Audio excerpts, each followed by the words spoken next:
കേരളത്തിലെ RJDയുടെ ഏക MLA എന്നത് KP മോഹനാണ്.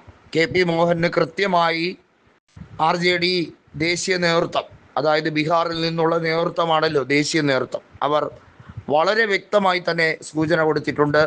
കോൺഗ്രസ് നേതൃത്വവുമായി സഹകരിച്ചു പോകുന്ന രീതിയിലുള്ള സമീപനം എടുക്കുക. ഇടതുപക്ഷവുമായി സഹകരിച്ചു പോകേണ്ട കാര്യമില്ല. പ്രത്യേകമായി ഇടതുപക്ഷവും BJPയും കേരളത്തിൽ പല കാര്യങ്ങളിലും ഒന്നായി പ്രവർത്തിക്കുന്നു എന്ന റിപ്പോർട്ടിൻ്റെ അടിസ്ഥാനത്തിലാണ് ഇപ്പോൾ ദേശീയ ഘടകം സംസ്ഥാന ഘടകങ്ങൾക്ക് നിർദ്ദേശം നൽകിയിരിക്കുന്നത്. നമുക്കറിയാം, KP മോഹനൻ മുൻപ് ഉമ്മൻചാണ്ടി മന്ത്രിസഭയിൽ കൃഷി വകുപ്പ് മന്ത്രിയായിരുന്നു. അന്ന് സോഷ്യലിസ്റ്റ് ജനതാ ഡെമോക്രാറ്റിക് ആയിരുന്നു. ശ്രേംസ് കുമാറിന് കഴിഞ്ഞ തവണ കൽപ്പറ്റ സീറ്റിൽ അവിടെ ഇടതുപക്ഷ സ്ഥാനാർത്ഥിയായി മത്സരിച്ചെങ്കിൽ പോലും അദ്ദേഹം UDFിൻ്റെ നേതാവായ T സിദ്ദിഖിനോട് 5000-ൽ പരം വോട്ടുകൾക്ക് പരാജയപ്പെടുന്ന സാഹചര്യമുണ്ടായിരുന്നു.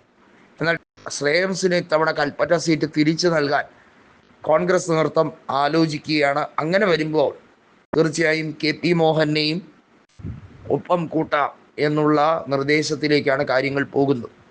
പരമാവധി സഖ്യകക്ഷികളെ ഒപ്പം കൂട്ടാൻ വേണ്ടിയുള്ള നിർദ്ദേശം കോൺഗ്രസിന് ഗുണകരമാകുമോ, അതോ അത് വലിയ രീതിയിലുള്ള കീറാമുട്ടിയായി മാറുമോ എന്നുള്ളതൊക്കെ ചർച്ചകളിലൂടെയാണ് ഉരുത്തിരിയുന്നതെങ്കിൽ പോലും നിലവിൽ ആ കാര്യത്തിൽ രണ്ടഭിപ്രായമില്ല.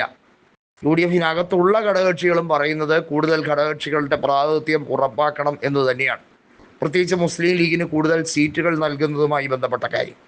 നിലവിൽ 24 സീറ്റുകളിൽ മത്സരിക്കുന്നവർ വലിയ വിജയമാണ് നേടിയെടുക്കാൻ കഴിയുന്നത്. ഏറ്റവും ചുരുങ്ങിയ പക്ഷം ഏത് പ്രതികൂല കാലാവസ്ഥയിലും 15 സീറ്റ് ഉറപ്പായും ലഭിക്കുന്ന പാർട്ടിയാണ് മുസ്ലിം ലീഗ്. 2011 20 സീറ്റുകളാണ് 24-ൽ ജയിച്ച് മുസ്ലിം ലീഗ് വലിയ പോരാട്ട വിജയം നേടിയെടുത്തത്. അതുകൊണ്ട് തന്നെ മലബാർ മേഖലയിൽ UDFിൻ്റെ കരുത്ത് ഇപ്പോഴും നിലവിലെ സാഹചര്യത്തിലും ലീഗ് തന്നെയാണ് എന്നുള്ളതിൽ ആർക്കും ഒരു സംശയമില്ല എന്നുള്ളതാണ്. എന്നാൽ മറ്റ് രാഷ്ട്രീയ കക്ഷികളെ കൂടി കൃത്യമായി പരിഗണിക്കുന്ന രീതിയാണ്.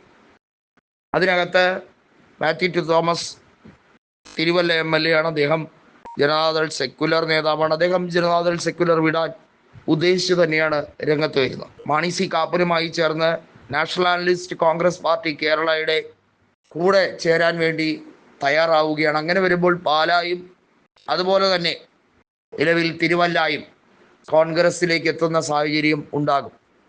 കൂടുതൽ സീറ്റുകൾ സുഭദ്രമാക്കാൻ വേണ്ടിയുള്ള സ്ട്രാറ്റജിയാണ് UDF നേതൃത്വം പയറ്റുന്നത്. ഇത് എത്രത്തോളം ഇടതുപക്ഷത്തിന് വെല്ലുവിളി ഉയർത്താൻ കഴിയും എന്നതിലിരിക്കുകയാണ് ഇതിൻ്റെ ഗെയിം മുഴുവൻ.